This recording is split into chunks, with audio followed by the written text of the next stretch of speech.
Salam sejahtera. Beberapa konten short sebelum ni ada dikongsikan kisah penjagaan kesihatan dan kecantikan diri yang digunakan oleh orang barat pada zaman dulu-dulu. Untuk konten kali ni aku nak sambung sikit pasal penjagaan rambut diorang pula.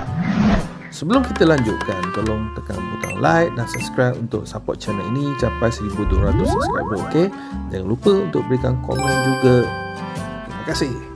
Jom.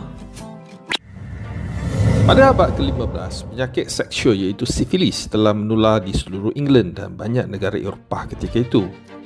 Penyakit ini memberikan masalah kesihatan yang amat serius seperti kudis, buta, demensia dan juga keguguran rambut yang melampau. Ramai orang malu untuk menjadi botak. Oleh itu, memakai rambut palsu menjadi popular. Raja Perancis ketika itu, Louis ke-14, yang memang dikenali sebagai kaki perempuan, sanggup mengupah 48 pembuat rambut palsu untuk menghasilkan banyak rambut palsu yang berbeza untuk baginda. Akhirnya, memakai rambut palsu menjadi trend terbaru. Rambut palsu ini adalah gabungan daripada rambut manusia dan juga rambut binatang seperti kuda dan kambing. Pada zaman itu, selain daripada digunakan untuk menyembunyikan kebotakan yang disebabkan oleh sifilis, memakai rambut palsu juga adalah penanda menjadi sebahagian daripada kelas yang lebih tinggi. Sebab raja pun pakai juga.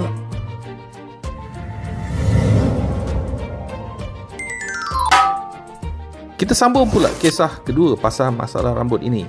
Untuk maklumat, corak kebotakan yang dialami oleh kaum lelaki di seluruh dunia adalah tiada bezanya dan ia juga tiada didiskriminasikan. Namun, ia boleh menyebabkan ramai mengalami rasa malu tentang keguguran rambut mereka. Pada abad ke-16, pencarian untuk penyelesaian keguguran rambut ini bermula dan benda-benda atau idea yang orang pada zaman itu bawakan boleh menyebabkan korang sakit kepala.